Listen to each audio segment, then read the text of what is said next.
sahabat PUPR, Assalamualaikum warahmatullahi wabarakatuh. Semoga kabarnya sehat-sehat semua ya, baik Anda maupun keluarga yang ada di rumah. Dan harus tetap semangat nih, meskipun kita masih ada di masa pandemi. Nah, kali ini BPPW Bubble punya persembahan baru untuk sahabat PUPR semua. Salah satu program yang menarik, spesial dan juga kekinian, yang tentunya dapat menambah wawasan sahabat PUPR semua mengenai perkembangan infrastruktur dan juga berbagai program kegiatan yang ada di Provinsi Kepulauan Bangka Belitung, khususnya di bidang cipta karya. Kali ini di episode perdana podcast BPP Bubble bersama saya Galuh Citra Pawestri, kita akan membahas ngobrol-ngobrol seru mengenai salah satu kegiatan padat karya yang ada di bidang cipta karya. Kalau sahabat PUPR sering berkunjung ke sosial media BPP Bubble nih, bisa di Instagram atau Facebook, pasti udah nggak asing lagi sama yang namanya program PAMSIMAS. Tapi sahabat PUPR udah tahu belum ya, apa sih program PAMSIMAS itu? Bagaimana pencapaiannya hingga saat ini? Bagaimana proses pelaksanaannya di lapangan? Nah, tenang aja, kalau pada belum tahu, kali ini saya sudah kedatangan tamu yang sangat spesial. Orang yang berperan penting nih dalam pelaksanaan program PAMSIMAS kita di Provinsi Kepulauan Bangka Belitung. Telah hadir bersama saya PC Rooms 5 Provinsi Kepulauan Bangka Belitung, Bapak Renis Junaiko STMT. Halo, Assalamualaikum Pak Renis. Waalaikumsalam Mbak Galuh. Gimana kabarnya Pak, sehat? Alhamdulillah baik Mbak Galuh. Gimana Mbak Galuh? Alhamdulillah sehat juga Pak. Wah, Pak Renis ini sedang sibuk sekali loh sahabat PUPR, karena PAMSIMAS kita ini kan sudah di penghujung tahun, pasti sudah banyak sekali kegiatan yang tercapai dan dilaksanakan. Betul gitu Pak? Ya, benar. Nah, tapi beliau sudah menyempatkan diri untuk mau ngobrol-ngobrol seru bersama kita saat ini untuk membahas PAMSIMAS. Terima kasih Pak Renis ya. Ya, sama-sama Mbak Galuh. Nah, kita setelah ini ngobrolnya santai aja Pak, nggak perlu serius-serius. Yang penting sahabat PUPR bisa tahu nih, apa sih program PAMSIMAS itu. Oke, silakan siap. diminum dulu Pak tehnya. Oh iya. Silakan Pak.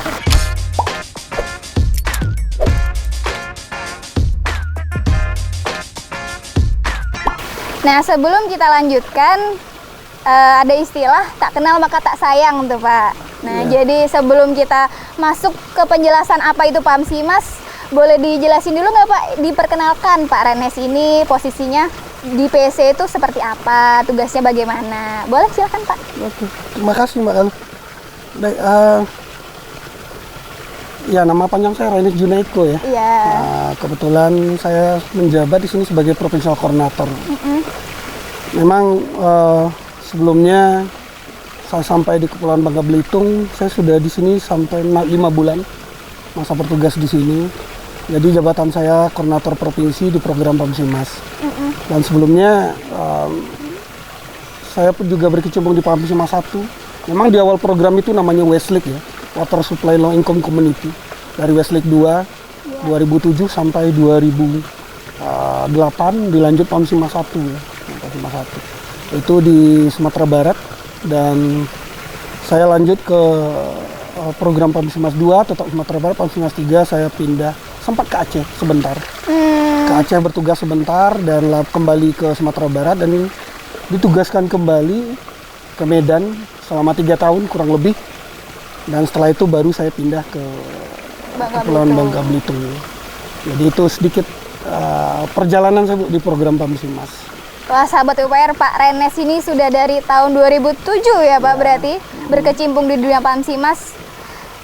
Kita harap banyak sekali pengalaman nanti yang bisa di-sharing Pak, dan juga biar sahabat PUPR tahu apa sih PAMSIMAS itu. Oke, bisa langsung dijelaskan Pak, bagaimana sih proses pelaksanaan PAMSIMAS atau apa sih program PAMSIMAS itu? Baik. Sebenarnya program PAMSIMAS ini adalah program pemerintah, program nasional. Itu merupakan salah satu program pemberdayaan masyarakat. Pemberdayaan masyarakat. Ya. Karena di sini dari PAMSIMAS ini merupakan program penyediaan air minum dan sanitasi, tapi berbasis masyarakat. Ini program nasional memang dari tahun 2008 sudah digalangkan pemerintah. Karena di pemerintah itu merujuk kepada Undang-Undang Nomor 23 di tahun 2014 tentang pemerintah daerah. Ini merupakan urusan wajib masalah air minum dan sanitasi oleh pemerintah daerah untuk pelayanan ke masyarakat. Jadi memang program Pamsimas ini langsung menyentuh ke masyarakat. Masyarakat. Iya, Tuh. melibatkan masyarakat di sisi perencanaan, sisi pelaksanaan dan pengelolaan. Seperti itu program Pamsimas. Jadi memang sisi pendana langsung bersentuhan dengan masyarakat dan semuanya melaksanakan masyarakat. Dan pemerintah daerah harus mendukung itu terhadap program Pamsimas. Seperti itu, Bu. Oh iya, jadi saya pernah dengar juga kalau jargonnya mungkin dari rakyat, untuk rakyat, oleh rakyat, atau masyarakat ya Dan Pak ya? dikelola oleh rakyat. Oh, dikelola oleh Iya, rakyat, seperti itu. Jadi harapannya setelah nanti dibangun dapat langsung dimanfaatkan oleh masyarakat Iya. itu juga ya Pak ya? Dimanfaatkan oleh masyarakat. Sebenarnya tujuan program ini salah satunya mencerdaskan sumber daya manusianya. Mencerdaskan sumber daya manusia. Iya, sumber daya manusianya. Yang kedua adalah mencerdaskan kelembagaan lokal. Oh, melalui kegiatan seperti apa itu Pak? Ya, seperti kita kan nanti membentuk kelompok kesadaran masyarakat.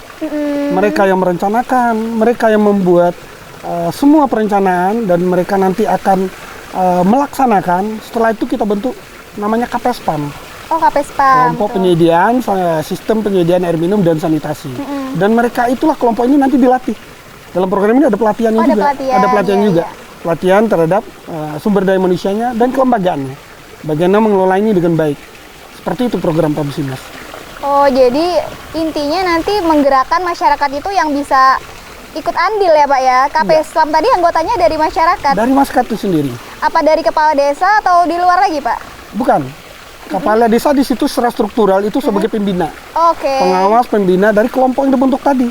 Jadi yang KKM itu prosesnya di kelompok kesadaran masyarakat ya. Itu dipilih oleh masyarakat, keterwakilan di masyarakat untuk melaksanakan pelaksanaan program. Nanti KPSPAM tadi dipilih oleh masyarakat untuk mengelola. Itu langsung dari masyarakat. Langsung dari Ya, masyarakat. yang ada kader-kader yang sudah ada mungkin bisa dipilih dalam masuk ke dalam kelompok tersebut. Jadi di sini titik beratnya adalah program yang mengikut sertakan masyarakat. Iya, Saya tangkap mungkin itu ya Pak tujuan pemerintah mengadakan program ini ya. benar sekali. Kalau mungkin dari sejarahnya dari 2007 ini ada nggak Pak? Apa sih yang membuat pemerintah mengadakan program ini selain untuk masyarakat itu? Iya. Seperti yang saya bilang tadi, salah satunya pemerintah mengacu kepada Undang-Undang Nomor 23 Tahun 2014 dengan urusan wajib pemerintah untuk melayani air minum dan sanitasi. Memang tujuannya adalah ke kesehatan. Kesehatan juga, PBS. oke. Di awalnya dulu, kenapa sih masyarakat itu buang air besar sembarangan gitu? Muncullah pertanyaan, sejenis kuesioner lah, kuesioner ke masyarakat dulu ya di awal muncul untuk air minum dan sanitasi. Ternyata masyarakat ini masih buang air sembarangan tempat karena tidak ada air di rumahnya. Oh. Jadi pergilah ke tempat-tempat yang mungkin ada air seperti sungai atau tempat-tempat sumber mata air yang berkelompok. Mereka membangun jamban di situ. Akhirnya ya dari situlah tujuan program mendekatkan akses tadi, mendekatkan akses sampai ke rumah dia. Disitulah masyarakat merubah pola pikir mereka dengan sanitasi ya. Kita pakai sanitasi di belakang. Sanitasi dalam artian di sini merubah perilaku. Kerjasama dengan dinas kesehatan, karena ini dibawa Kementerian PU ya. Kerjasama dengan dinas kesehatan, nanti di tingkat desanya adalah sanitarian berserta fasilitator. Bagaimana memicu mereka merubah perilaku tadi terhadap sarana yang sudah dibangun oleh Kementerian PU. Nanti disitulah masyarakat memanfaatkan tadi, mengakses di rumahnya dengan mungkin melakukan sambungan SR sambungan rumah. Tapi ini tidak lupa perannya pemerintah desa. Pemerintah desa. Seperti itu Bu, terutama PABS. Intinya di kesehatan, terutama masalah sekarang COVID. COVID ya betul Iya, Pak sekarang. nah, COVID.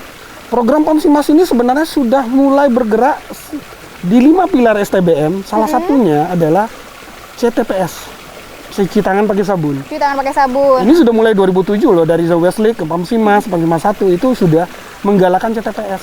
5 pilar tadi apa saja Pak? Bisa disebutkan? Ya, masalah buang air besar sembarangan, Buang air besar. masalah cuci tangan pakai sabun, masalah limbah, Limbah juga. drenase ya tentang lingkungan ya, tentang sanitasi yang ada di masyarakat. Jadi memang salah satu program kita memang mendukung 5 pilar tadi ya. Mudah-mudahan ini bisa berjalan dengan baik, terutama di Pamsimas kita mencapai universal akses. Universal akses. Iya, Ya. salah satunya itu. Mendukung target. RPJMN ya Pak Iya, ya. benar targetnya RPJMN.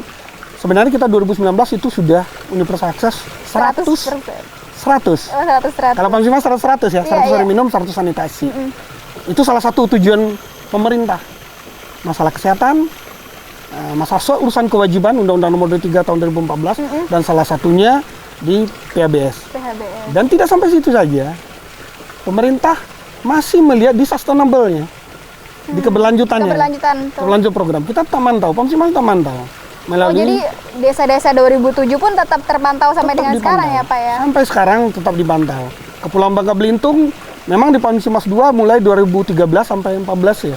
15. Itu 2 kabupaten, Bangka Induk sama Bangka Tengah. Oke. Oh, baru 2 kabupaten yang baru 2 kabupaten Pamsimas 2. Lanjut 2016 sampai sekarang, 2017 ya. 2017 sampai sekarang. Itu 6 kabupaten sudah terrealisasi. Sudah tercakup semua ya yang di Bangka Belitung. Begitu, Mbak. Jadi luas sekali ya Pak sebenarnya cakupan dari pelaksanaan Pamsimas ini, nggak cuma air minum ya? Iya. Mungkin sahabat UPR di rumah sering lihatnya kan ada bangunan ngecek keran dari sambungan rumah, seperti itu kan Pak, yang sering terlihat itu seperti terfokus kepada air minum gitu atau air bersih. Jadi ternyata baru tahu juga kalau lingkupnya luas sekali ya Pak. Sangat luas. Dan tujuannya juga mulia sekali untuk memberdayakan masyarakat desa. Benar.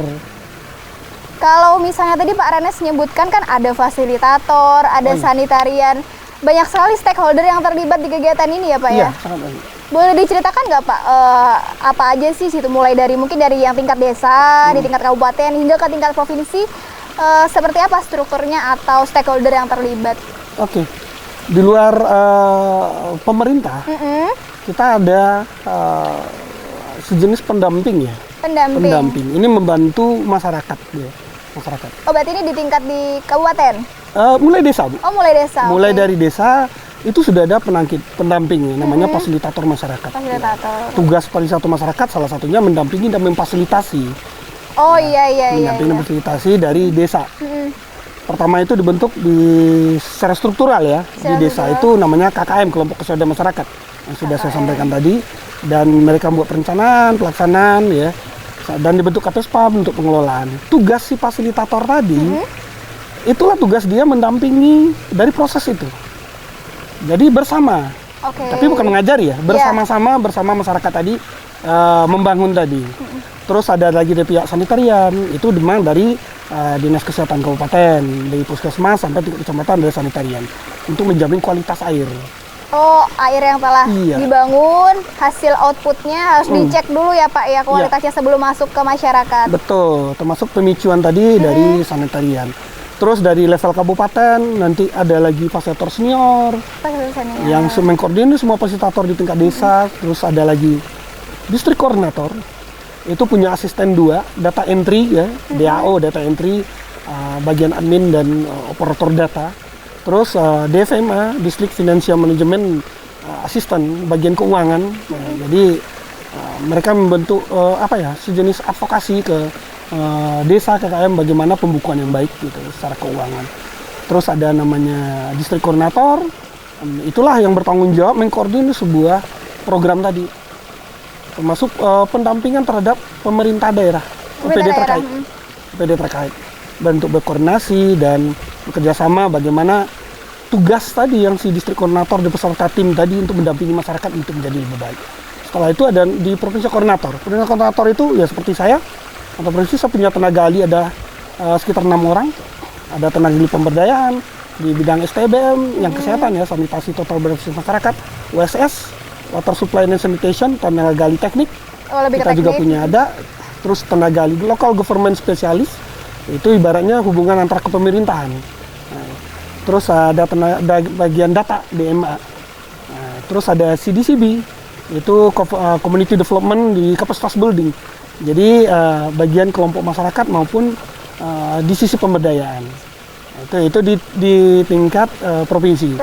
Jadi tugas kami ini adalah ditugas oleh Kementerian PU bahwa bagaimana program ini bisa berjalan dengan baik, langsung bersentuhan dengan masyarakat. Jadi masyarakat pun tidak dilepas secara langsung gitu Pak ya, tidak. Tetap ada pendampingannya dari fasilitator sampai ke DC tadi tingkat kabupaten ya, sampai ke PC di provinsi. Iya, seperti itu. Kalau untuk pemerintah daerahnya sendiri Pak, stakeholder atau dinas mana saja yang terlibat dalam penyelenggaraan program ini? Ya, Untuk program kita memang leading sektornya di Kementerian PU ya. Iya. Di Kementerian PU yang terkait itu adalah di kabupaten itu dari Bapeda, dari perencanaan, dinas pemberdayaan masyarakat atau bagian dinas sosialnya, terus dinas kesehatan masyarakat gitu, dan dinas langsung dari PU atau Perkim yang di kabupaten. Berarti ada beberapa OPD terkait. Itu tidak menutup kemungkinan ada OPD lain seperti PDAM. Oh, PDAM. Ya, kita bermitra juga. Atau seperti KLH Lingkungan Hidup. Kita juga berkoordinasi di OPD yang terkait di dalam itu, yang bersentuhan dengan air minum dan sanitasi. Seperti itu. Jadi kita tetap antara pendamping dengan dari pihak pemerintahan itu tetap bersinergi dalam melakukan program ini menjadi lebih baik. Gitu. Itu kan tadi saya dengar stakeholder yang terlibat banyak sekali ya Pak, baik dari struktur pendampingannya ataupun dari struktur pemerintah daerahnya. Cukup sulit nggak Pak untuk bersinerginya seperti Bapak bilang tadi itu? Sebenarnya nggak sulit sih. Oh, nggak sulit ya? Enggak, karena dari pusat itu sudah kita loan agreement ya, loan agreement dari Bank Dunia itu sudah diatur dalam Juklak dan Juknis dan Pedum semua. Ada panduannya tersendiri, baik. Nggak sulit sih, itu tergantung bagaimananya kitanya. Pendekatannya gitu ya Pak ya? Cara berkoordinasi, komunikasi dengan OPD terkait. Karena semua di pemerintah tuh sudah tahu semuanya itu. Cuman bagaimana ada tantangan di bawah dan mencarikan solusi itu bersama-sama dengan OPD terkait. Oh, dipecahkan bersama-sama. Iya, perannya pasti masih ada, pasti ada. Pembagian peran yang penting ya Pak ya? Iya, seperti itu. Sahabat UPR, tadi Pak Renes sudah menceritakan ada berbagai tantangan dan juga berbagai stakeholder yang terlibat dalam kegiatan ini. Saya rasa capaiannya juga sudah cukup besar sampai dengan saat ini ya Pak, untuk kegiatan PAMSIMAS. Kalau untuk kedepannya bagaimana harapan Pak Renes Pak? Ya, kalau kita cerita harapan gimana ya Bu? Sebenarnya bukan harapan saya, harapan kita semua ya terhadap program ini. Kalau kita berharap sih Bu, program ini ada keberlanjutan, sustainable-nya. Keberlanjutan ya. Inti dari program, kelebihan dari program PAMSIMAS itu di keberlanjutannya Bu. Kita tidak stagnan selesai, tidak. Jadi program ini bagaimana masyarakat tadi mengelola dengan baik gitu. Dari sisi air minumnya, dari keberfungsiannya, dari iurannya, rencana kemitraannya. Jadi kita pengennya itu semuanya berjalan dengan baik, dan tujuannya program ini, kalau saya berharap dan kita semua berharap ini dikelola dengan baik, dikelola dengan baik, memang dari masyarakat sendiri gitu. Dan pengennya masyarakat itu mandiri, menuju masyarakat yang mandiri. Dan ini membantu pemerintah pusat sampai daerah dan 3 desa bahwa air minum ini sudah ada loh masyarakat yang bisa ikut memikirkan PR kita semua, karena ada keterlibatan masyarakat. Yang penting ada 4K Bu, dari istilah saya 4K, di program juga seperti itu. Di situ ada masalah kualitasnya terjamin, kuantitasnya terjamin, terus kontinuitas terhadap air itu berkelanjutan, dan yang satu lagi adalah yang paling penting keterjangkauan. Masyarakat langsung menyentuh, dan air tersebut tidak ada lagi yang namanya buang air besar sembarangan, bisa memanfaatkan, kalau bisa kita menuju akses air aman ya, siap minum. Mimpi kita seperti itu, harapan saya mimpinya seperti itu. Mimpi kita semua air ini siap minum. Mungkin itu jadi PR ya depannya. Mungkin begitu. PR kita semua mungkin ya Pak ya, khususnya di Kementerian PUPR. Betul. Besar sekali mimpi dan juga mungkin harapan dari kita semua yang disampaikan oleh Pak Renes. Semoga PAMSIMAS ke depannya bisa terus mewujudkan universal access itu Pak ya. Iya. Oke, tadi sudah disampaikan oleh Pak Renes begitu besar harapan dan juga mimpi yang tentunya itu harapan dari kita semua sahabat PUPR untuk dapat mewujudkan universal akses air minum dan juga keberlanjutan dari program PAMSIMAS ini. Terima kasih Pak Renes sudah menyempatkan hadir pada hari ini. Semoga sahabat PUPR di rumah bisa bertambah wawasannya terkait dengan kegiatan PAMSIMAS di bidang cipta karya ini. Sampai jumpa di episode podcast BPPW selanjutnya yang bisa kalian saksikan di sosial media BPP Bubble yang ada di bawah sini. Assalamualaikum warahmatullahi wabarakatuh.